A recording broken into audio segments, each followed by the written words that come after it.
ask questions. So you have to do your part now. Yes, Kavichandra Das has a question. Yeah.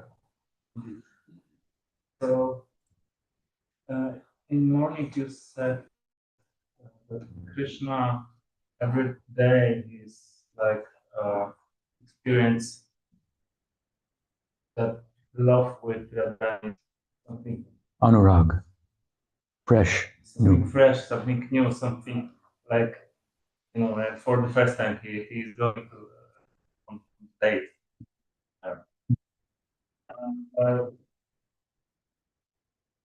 What kind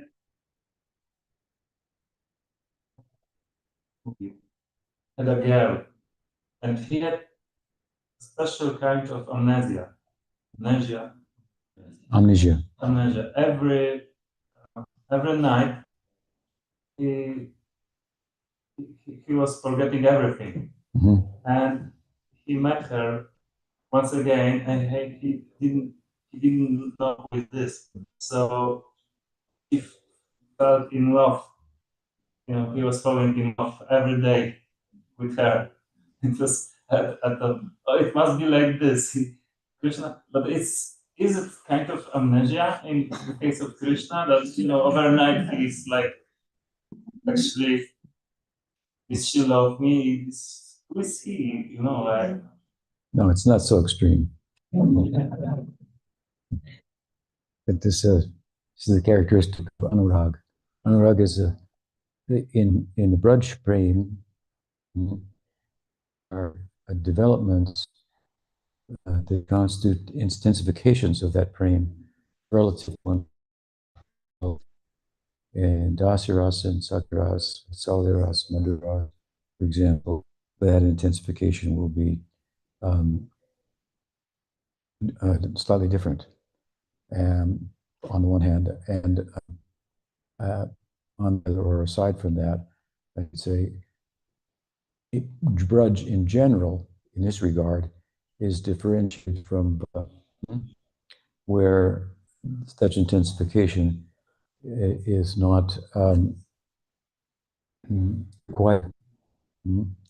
So, to give you help you appreciate that point, those who pursue Narayan in Aishvarya Prem, love and majesty and awe and reverence and so forth, through Vaidhi Bhakti, in sampradayas like Ramanuja Sampradaya or Madhva Sampradaya, for example. These are Vaidhi Marg sampradayas.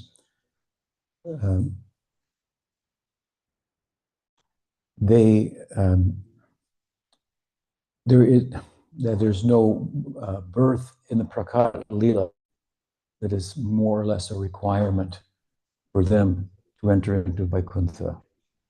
Whereas in the Braj Bhakti, it's pretty much a rule. Largely, there are exceptions. I'll speak about that. That in order to enter to Goloka, into the aprakat lila, the unmanifest lila, the invisible lila, if you will, the nitya lila,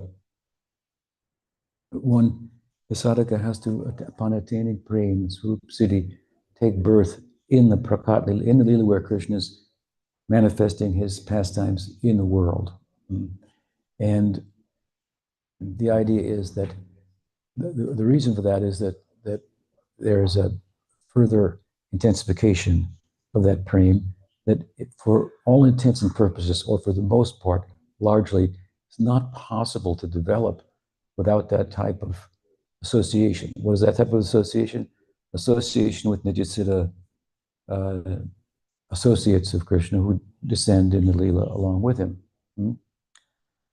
I've given an example before, worth repeating, that in the United States, at least, they have sports leagues. I suppose they do here. That then professional leagues, they draft players from the college university leagues. So the best in the university in the universities, colleges, those athletes, they get drafted into the professional sports. Now, the nature of these professional sports, of course, is that they move faster and more intuitively than the college sports because they're made up of all of the best. Whereas in college, you may have so many students, so many other athletes, but only the best of them make it into the professional league. So now they're in a league with all the best, and the whole sport moves more rapidly, more intuitively, and so forth. And so, in order to participate effectively in the professional sport, upon being drafted, which would be like attaining Swarup Siddhi, among the sadhakas, the best of them are picked, right? And then they take birth in the Prakat Leela. And then they're associated with the professionals, if you will, with the lifetime, devotees, with the Nityasiddhas, or as the college students are, with the professional sports. And then they just have to get on the field, and they gradually kind of just assimilate the further qualifications, which could not have been gained elsewhere or outside of that association. This is the idea. The nature of that prem is it's different and it's more intense. To use a broad term, it's more intense than the love in Vaikuntha, which is full of reverence and so forth. And there's the object of love, Narayan. There is the object of worship, the worshiper, and then there's the worship. And the worship, it tends to bridge the gap between the object of worship and the worshiper, but not like love does, if you will, if we want to differentiate love from worship. Use a couple of terms that Puja Padshita Maharaj put this in, shed a little more light on it. Self-sacrifice is one thing. Self-forgetfulness is another thing. In other words, it's self-sacrifice may be a calculated thing. I should worship because it's God. It's my duty. It's the right. That's who I'm His servant. That's who I am, and so forth. But in love, there is no distance between the object of love and the lover. There is no distance to bridge, because in love, there is no other.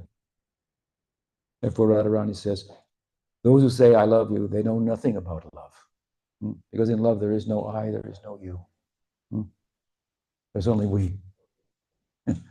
A dynamic union. Obviously, this is not talking about a monistic union in which you and I are canceled out, but a union in which you and I are interpenetrating with one another. I take your heart for mine, you take your heart for yours. So this is, of course, this is the problem in the Braj Leela that requires a resolution.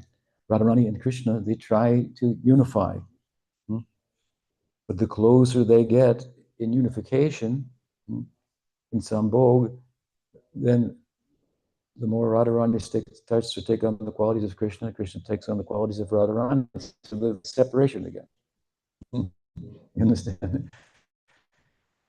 So in order to overcome that problem of the Braj Leela, we have another Leela, that called Gaur Leela, right? Gaur Leela.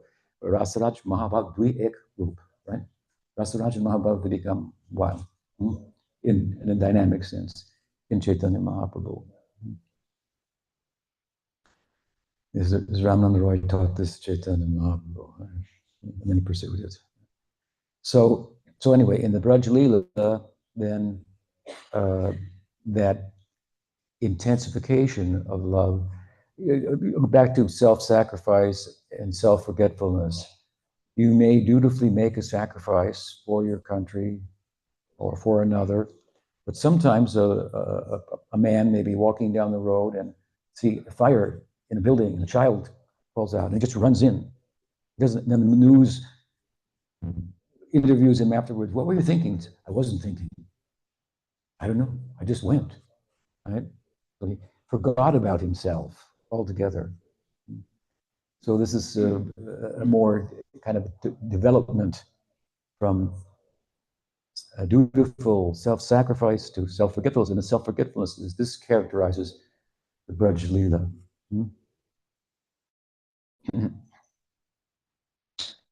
So therefore, the prem is very much a Gaudiya word in the sense that all the sampradayas, the Vaishnava sampradayas, they term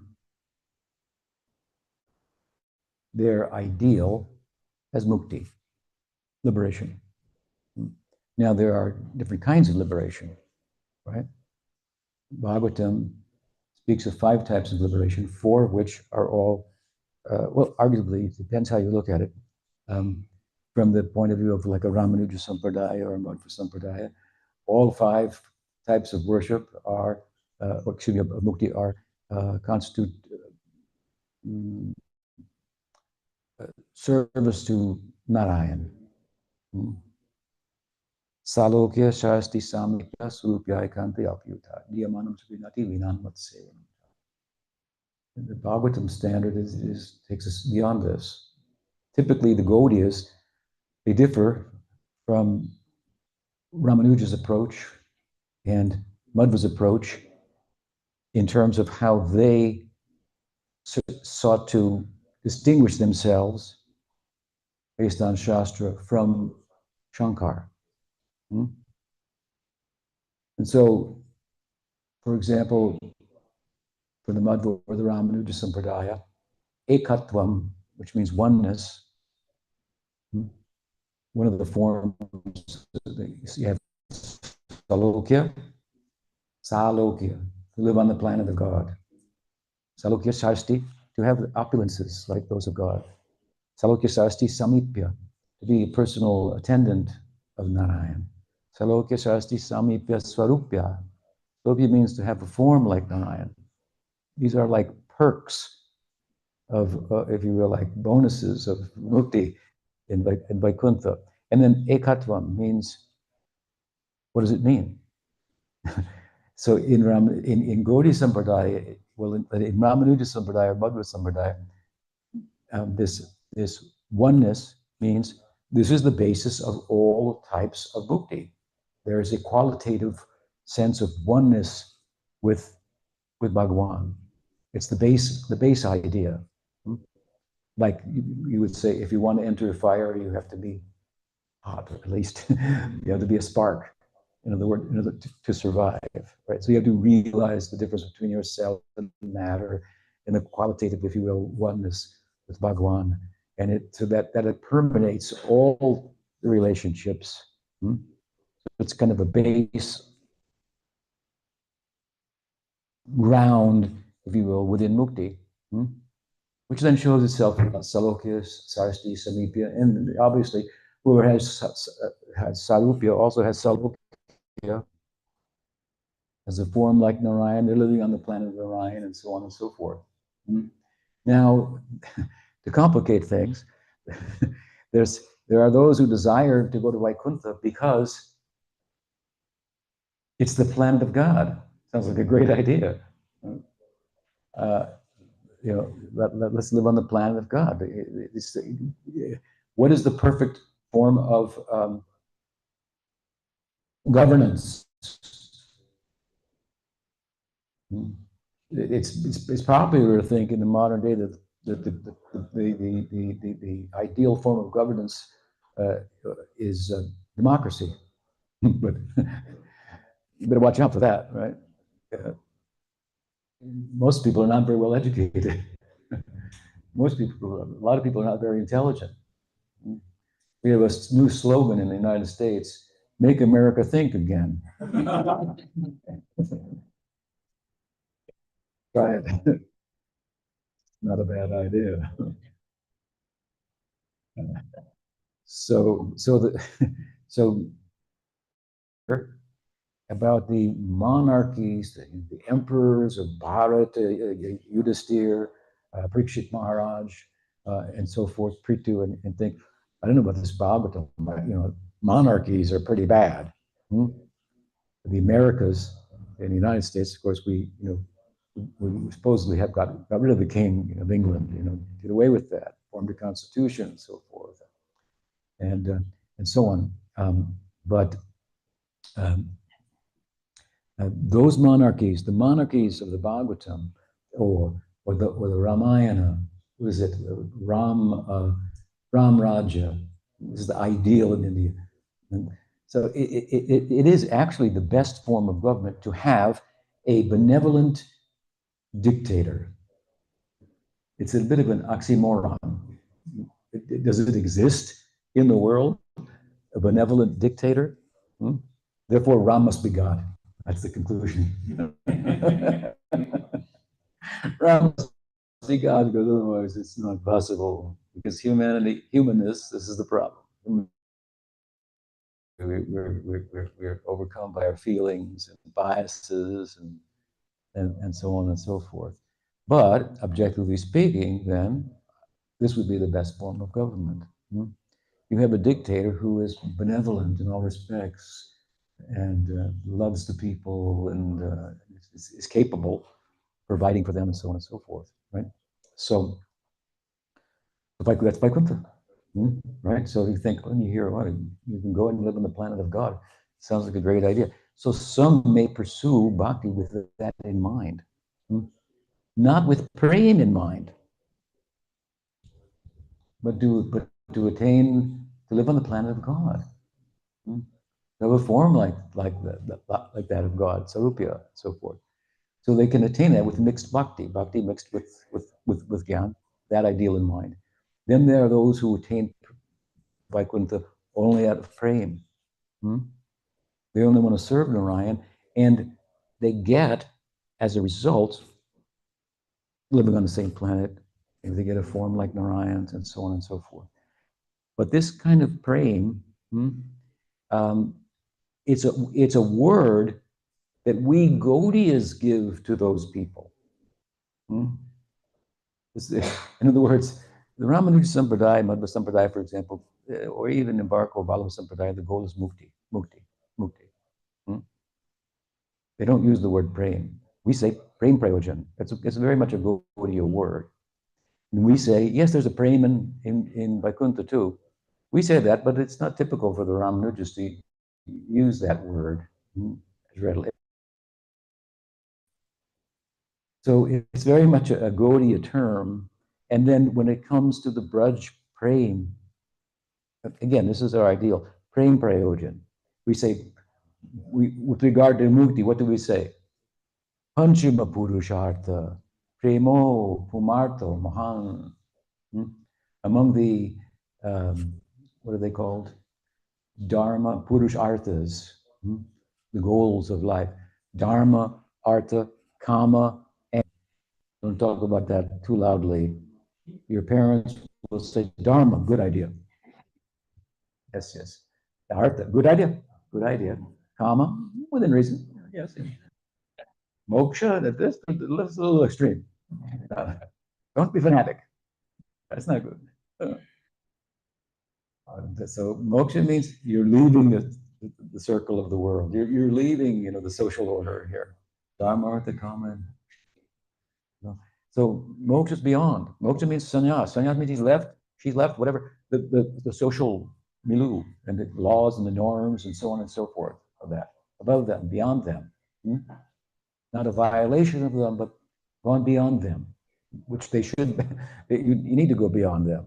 The moral laws cannot be the be all and end all of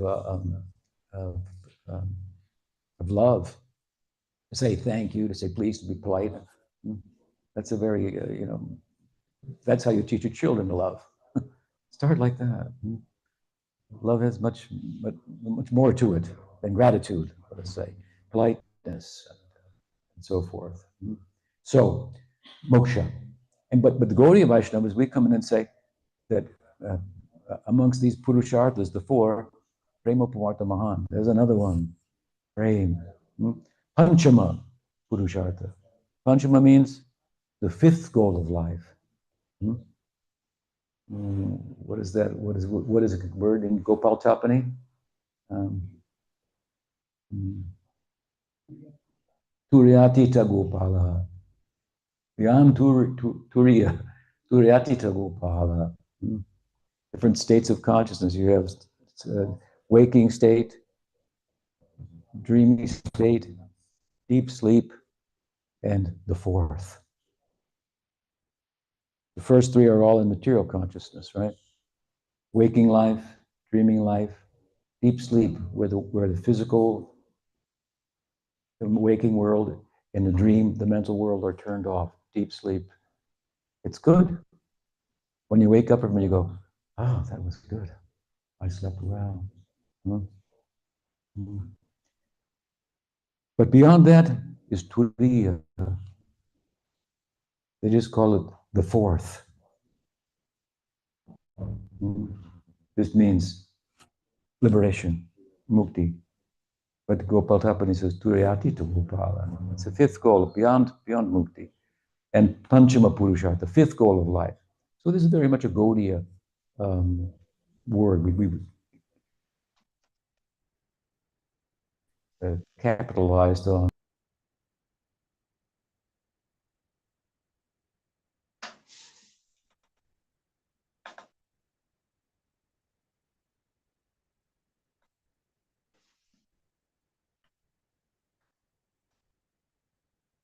For example, we have in Gopi Bhav, you have Prem,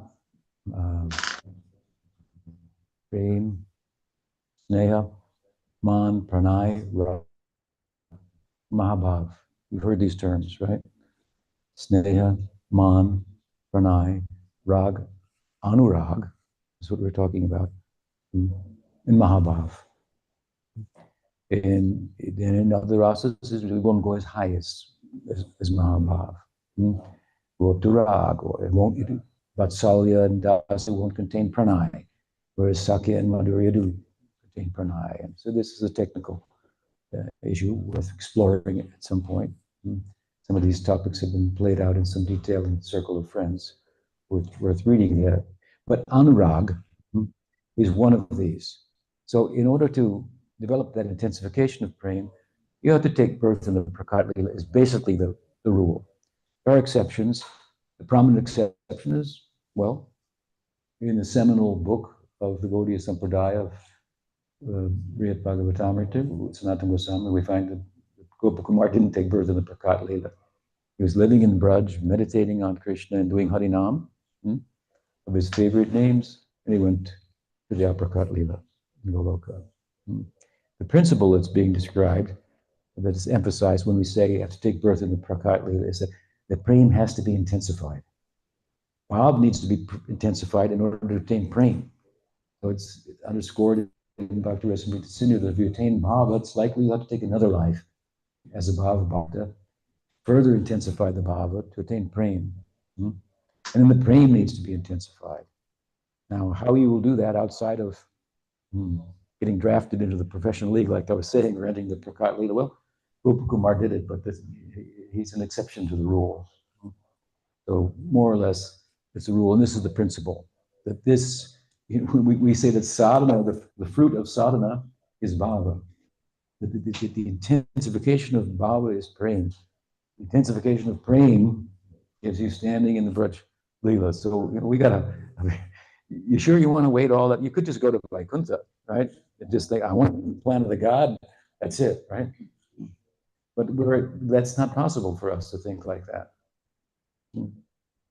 Because we have a different swabhav. That's why we're here. We're attracted to Krishna. You can say, oh, I live in the planet of God, that sounds good. But Krishna's not there. And I'm not going. Then I have no interest. Right? So Anuraga is a feature, especially of Madhurya Rasa. It applies also to some forms of Sakyabhav, like the Narmasakas.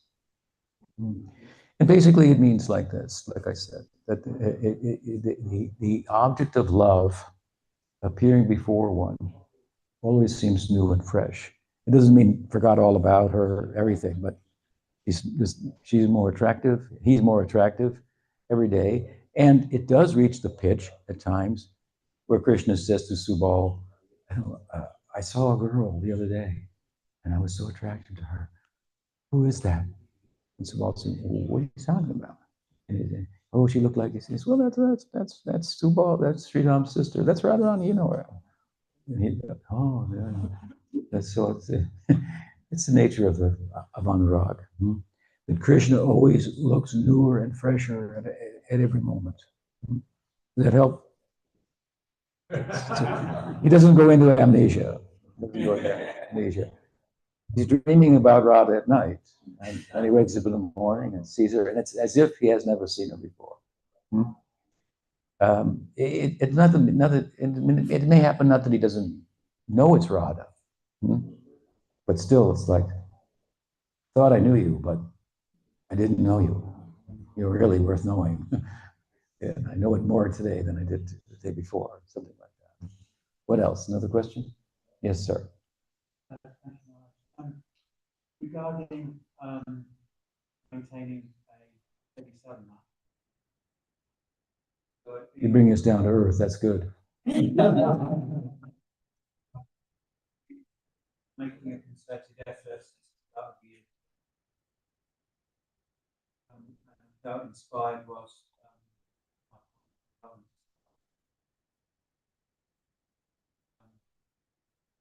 founders my relationship. And so I made a commitment to doing that. But I find that the rest of my sadhana classes is not as consistent. Some work to do with work schedule without very much energy. And so consequently I'm taking steps to try and change that. But time I can't do that. So the question is, would it be better in the meantime you the same number of rounds that I make?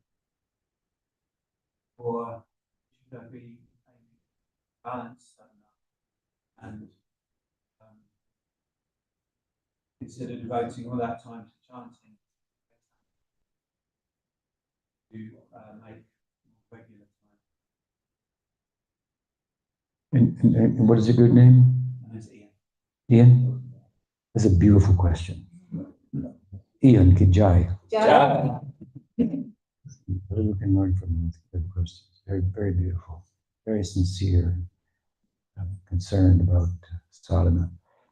I think that you should continue to chant.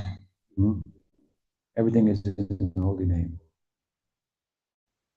And you're deriving some enthusiasm from that, some feelings from that, and so forth, making you eager for a possibility of other further engagement and so on and so forth. And that engagement will find its way to you through the chanting. Of course, there's ways to listen to classes these days, in the ears, when you travel and so forth. And if you can find someone whose classes you really like, not all the classes are the same, then that may be easier to follow and more energizing. I sometimes try to find classes to listen to, and I end up listening to my own sometimes. It's pretty interesting.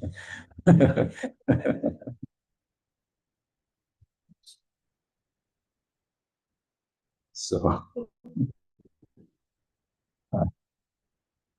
fun.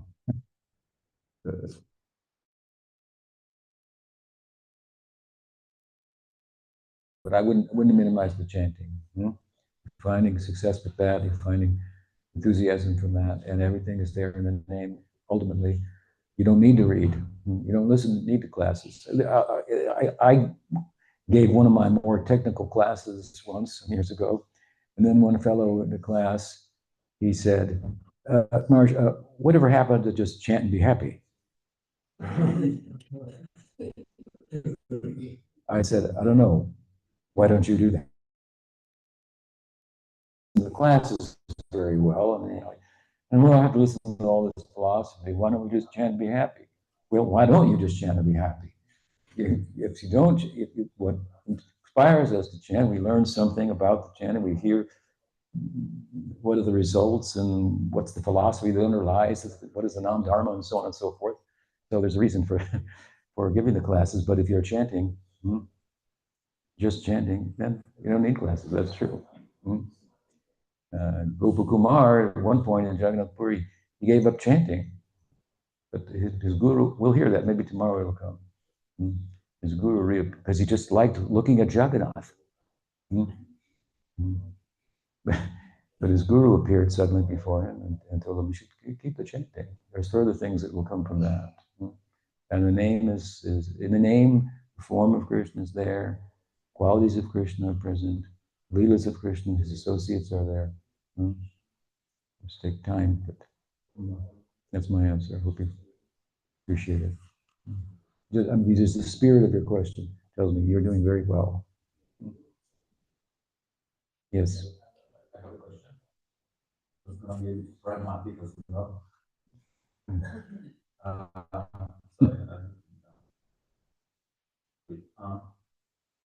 have a question. So in the Shastras, such as in like tribe like Shanti, Abhyata, Karatva, Virati, and others, there are also descriptions of the various and emotional and internal transformations that arise in the heart of an advanced devotee. My question is in this: when you first read about the symptoms of Bhava Bhakti, did you find yourself trying to see or recognize these symptoms among the devotees you were serving with, or perhaps in Srila Prabhupada himself, as a way to confirm the truth of what the Shastra describes? Or was your understanding more the result of direct experience through practice, service, and internal realization? I would say the latter. I didn't really, I kind of somewhat naively thought all the devotees were, more advanced than they were. I think. And then I sometimes was surprised to find out, oh, they're not experiencing that. I thought we were all experiencing that.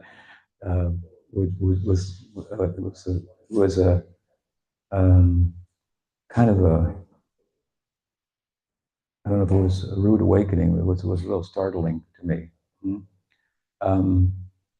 But I did find myself meditating on the Shikshastakam, which just describes the guru, and then I would look for the qualities in Prabhupada, which were all there. Those are not exactly the qualities that you're speaking about, but my mind does go to that in terms of the question you've asked. I didn't, and of course, I didn't need to look for the qualities in Prabhupada because I found them coming in me, and I knew it was to be coming from him, right? I would say I was fortunate to experience the Bhava Bahas and Sattvika Bahas, shadows of actual Bhava as a sadhaka, from the very beginning of my practice. And I just thought, everybody's like this. So but before I got initiated, I was chanting. Of course, I was following Prabhupada for a couple of months. And then he came, I was living in the mountains. And then when he came to Los Angeles, I went down and stayed with him. My wife and I. And but I assumed all the devotees were experiencing the same thing I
Tata Farudże jako wielkim wielbicielu zdeterminowany, ale skąd się tam pytanie.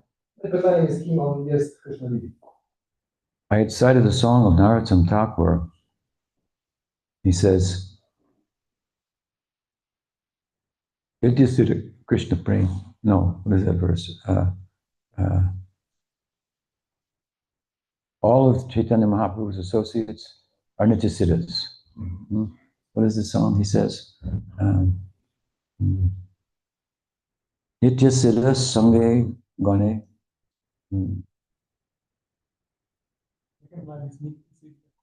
Nityasiddha Gorimani. Yeah. First, anyway, we can't remember it. Bengali song. He's saying, the associates of Chaitanya Mahaprabhu Nityasiddhas. But the point I was making is that that is generally true, but especially when Mahaprabhu comes to Puri, there's some outreach. Some people he's now going beyond Navadvip. Of course, Puri is also a Dham, but from there he goes to South India. He goes travels and so forth through Benares and so on. So he's converting. So so Prataparudra Maharaj, when you read a book like Kavi Karnapur's Kaur Ganadesh Deepika, he's picking out different devotees we consider Nityasiddhas and saying that so-and-so is in Gaur Lila is so-and-so in Krishna Lila. But then some persons are newcomers, right? The Prataparudra Maharaj is in this category. See? That's why I saying he's so important to us. I encourage this. He's a sadhana siddha being picked up by the Nityasiddhas. Now he's taken birth in the Gaur Prakat Lila, an auspicious birth, right? And he has great longing to meet Chaitanya Mahaprabhu. So what was his destination? We don't know. He attained in Goloka. What else? Yes. The literal translation of Bal is something like the greatest strength. The great what? The greatest strength. Strength. Bala. Literal translation of Bala. What? The literal translation of Bala is strength. Okay. So Bal, the literal translation will be he who has the greatest strength. So in relation to Subhava, what would be his greatest strength? And he is the best at uniting Bala and Krishna. He has many strengths. Yeah. He has the strength to bring Radha and Krishna together when they're at. He has the strength to break Radha's man. And nobody else can do that. She becomes upset with Krishna for good reason and for no reason. Ahiriva kati premna subhava kutila bhavet. Rupa Goswami says that his love moves like this, like a snake. Love is me. Love. There's love that's obvious, and there's love that looks like it's not love, right? Anger, properly understood. You don't want to get in between two lovers. Take one side. They'll both end up rejecting you. So that's part of the love, right? Angry love. And there's different types of man. So what's prominently showcased, of course, in the Goswami's books is the jealous form of man, which would be relative to Madhurya Rasa. Some man can be found also in Satyabhav. Krishna's friends can become angry with him. And this is explained in Priti Sandarbha by Jiva Goswami. So, but that's not jealous love. So Radharani becomes, upset that Krishna's gone with Chandravali for something like that. But of course, she's an expansion of Radharani and is an aspect of her personified. So, has to put it all in context. But at any rate, this man sometimes her anger and her unwillingness to entertain Krishna's overtures and bar him, and she even puts up her female friends as guards. He comes around and chase him away, and so of course she wants him to come. Every statement she makes against him, it's properly understood as this evidence of how attached she is to him, right? You can get angry because you're attached to something. You're not attached. No. So it's evidence that she loves him. But anyway, from pranay, this rag will come, or this man will come, and then pranay will come out of man. So from pranay means a kind of union that's possible between equals. So we don't find pranay in Vatsalya Bhav or in Dasiras because the object of love and the love, they're not on the same platform. The teacher's on a different platform than the student in Dasya. The child is on a different platform than the parent in Vatsalya, so there's no pranay there. But in Sakyabhav, then this is the central focus of this is equality. So the pranay, it's like you don't feel that his body is different than yours. So if they don't think that twice to rest their foot on Krishna or something like that,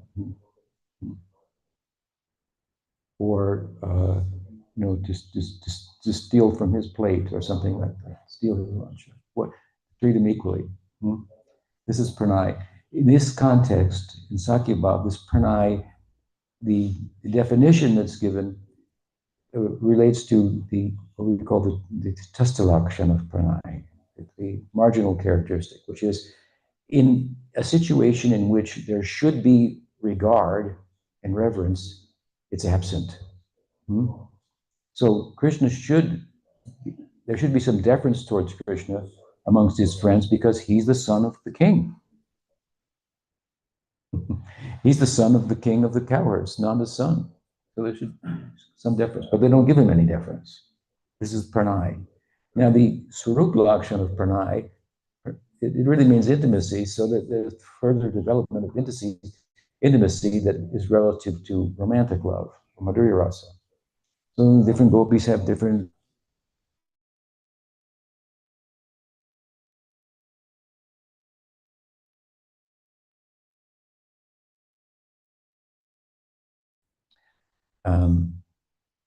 and in romantic love, there's also equality. So the quality of the love that's experienced between gopis and Krishna is the same. It's like the quality of the love between Krishna's friends are the same. Whereas the quality of the love between Krishna's parents and Krishna's is slightly different. But the difference between Madhurya Rasa, I said this before, and Sakya Rasa with regard to the equality and the qualitative equality of the love. So there's a quantitative difference of the love. So Radha and Krishna are both experiencing romantic feelings. They're the same, but the romantic feelings and the subsequent ecstasy or depth of Madhurya Rasa is exceeded in quantity by Radharani. Therefore, Krishna wants to taste Radharani's love, and that is the birth of Gaur Leela. This is a little bit of an interesting side point, right? But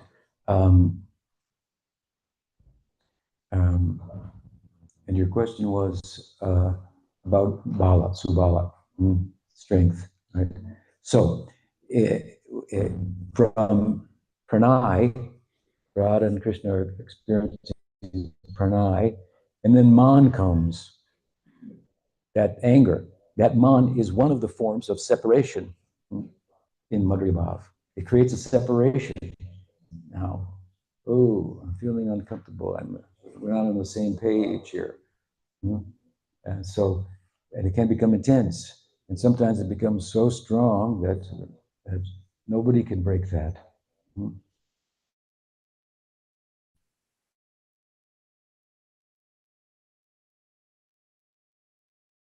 Maid servants can't break it. But Subal can come. Because this is a very beautiful kind of strength. It's not like physical strength, right? This is a powerful impediment to the desired union of Radha and Krishna with all his Krishna's friends, Radha and Krishna's friends, boyfriends and girlfriends desire. That is an example of Subal's power, his strength. else?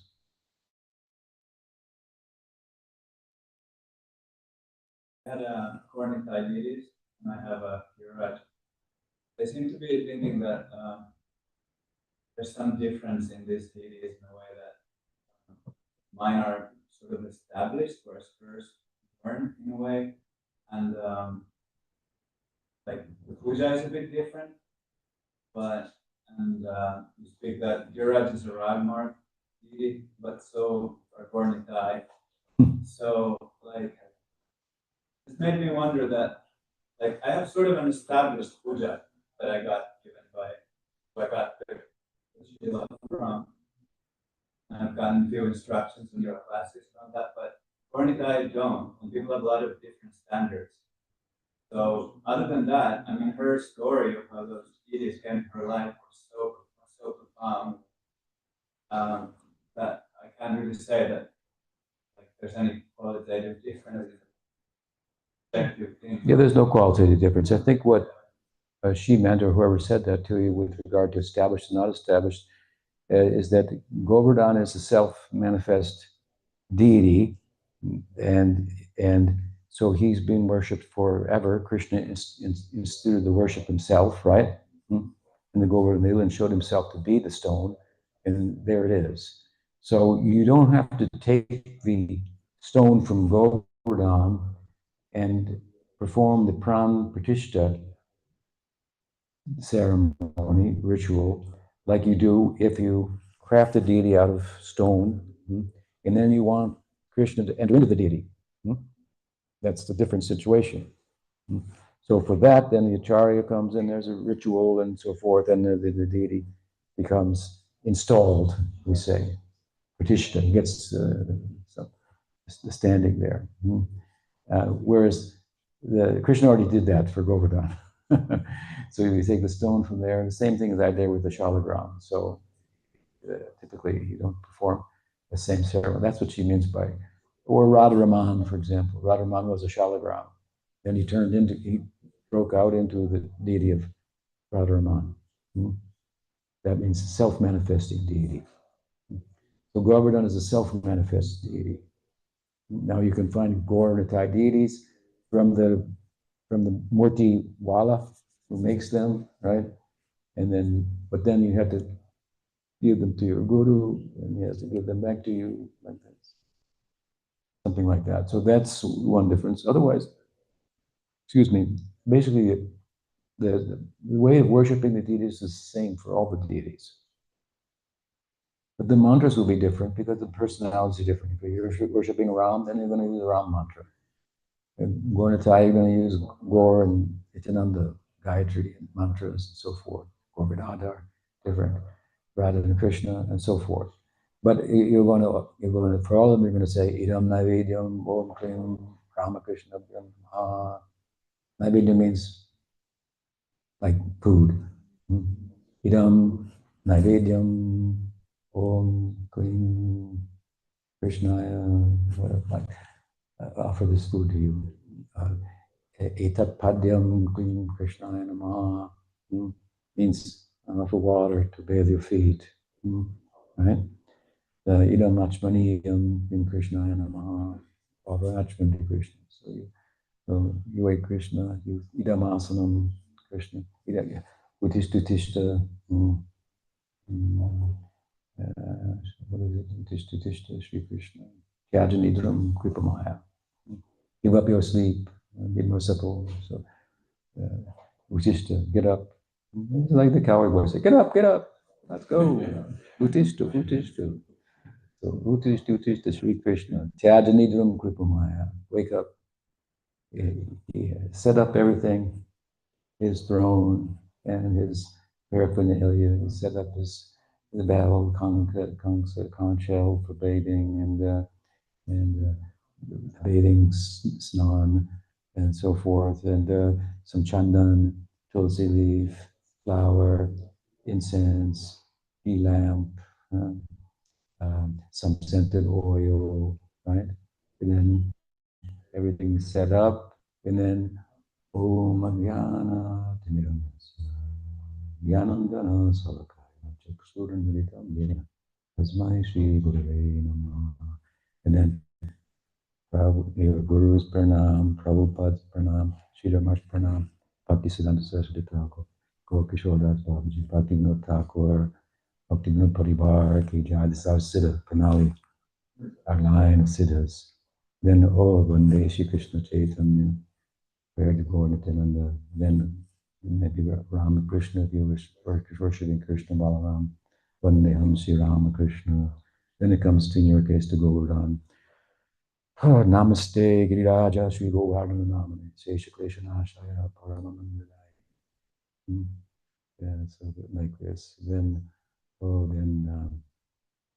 Bhagyam, Nanda Gopa Majokasa, Nam Mitram Paramanandam, Punabrahma Sanatanam, Itam Satam, Brahmasukana Bhutya, Dasyam Gatanam Paradayutena, Mayashritena, Naradakena, Sakam Bijaru, Krita Punya Punja.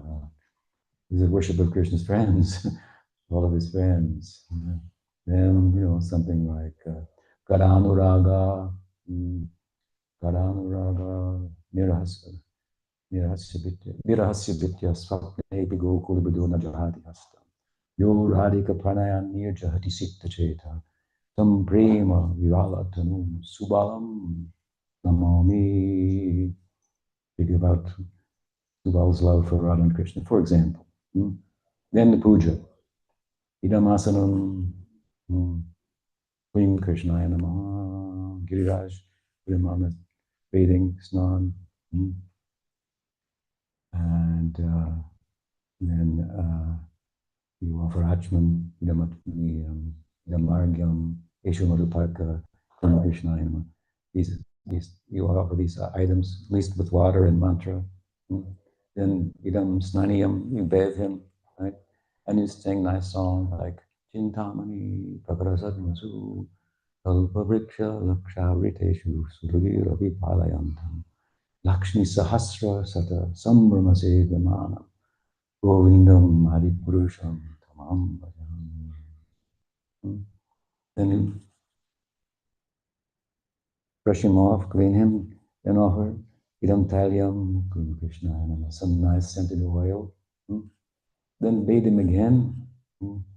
Then dry him off, then decorate him. Paint a nice smile on him. Tilak and so forth, right?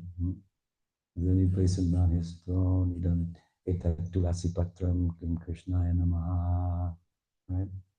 You garland the Giriraj with this Kunjamala, and you say, Sri Sri Radha Govinda Ki Jai. Then, of course, a little deviant, but here she likes to eat, so you're going to like to wait. So, before anything else, now bring the food. Idam Naivedyam Krishna Namaha.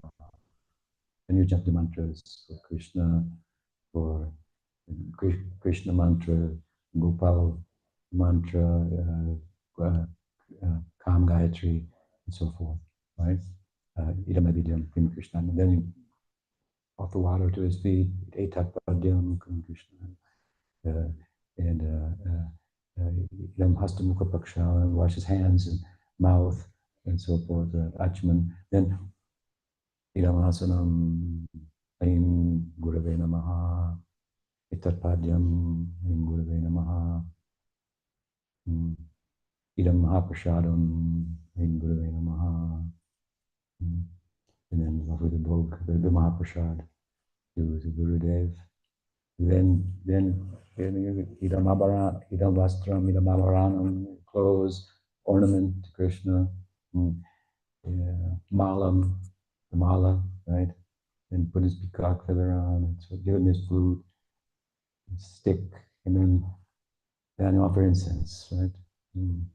What is it? Yeah. And then lamp, right? Yeah. Then flower. Then Hare Krishna, Krishna Krishna, Hare. It's very simple. So it's like this for all the deities. But then you plug in different names, right? Because of different deities. This is a very simple, basic worship, but very nice. And it can become more elaborate. You can have 64 items. You have a mirror to show him, and after you've dressed him and decorated him and so forth. So many things. Fan and he can be worshipped unlimitedly, but these are basic. Anyway, Giriraj Puja, Kijai. It's same for Gornitai, right? Gornitai, of course, they have Chaitanya Mahaprabhu was told, he manifested his Murti form, him and Nityananda Prabhu to Gauridas Pandit, who was Suval Saka in Gaur Lila. And he told Gauridas that my worship, this is the first deity, Gaudiya Vaishnava, the first deity of Chaitanya Mahaprabhu. He said that it should be worshipped simply. Simply.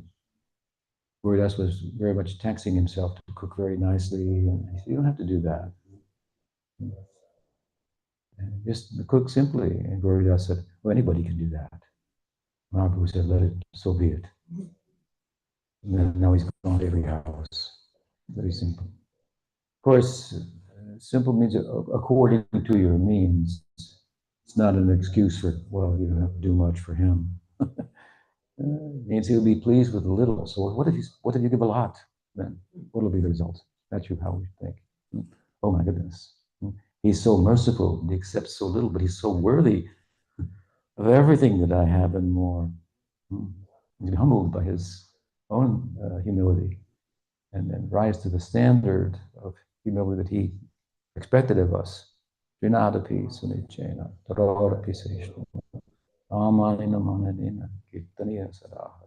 your chanting may become fixed, right? Nishta. What else? Yes. Guru Maharaj, it seems to me that there is some difference between surrender to Krishna and taking shelter of him. Because in surrender, in the process of surrender, we are taking what is favorable for bhakti and rejecting what is unfavorable. But Krishna is speaking about taking shelter of him in 18th chapter of Bhagavad Gita, 56 verse, and he's saying that sarva karmani apisada kurbanoma vyapashraya prasadam avapnoti shekatam padam avyaya. That even though engaged all kind of works, those who take shelter of me by my grace, they are attaining my eternal abode. So this verse speaking that regardless of the work, all kind of work, even if unfavorable for bhakti. So it seems that there is some difference between surrender and taking shelter. Could you explain this? Well, I think that the words are often used synonymously, but it's true in the sense that Krishna is speaking differently there between those two verses, as he does, for example, also in the 9th chapter of the Bhagavad Gita, where he says, Patram pushpam phalam toyam yome bhakti prayachati tadham bhakti paritam shnami praitatmana. But he also says, Yat karoshi rasnasi, yat johoshi rasya, yat tapasyasi kuntaya, yat kurushva marapanam.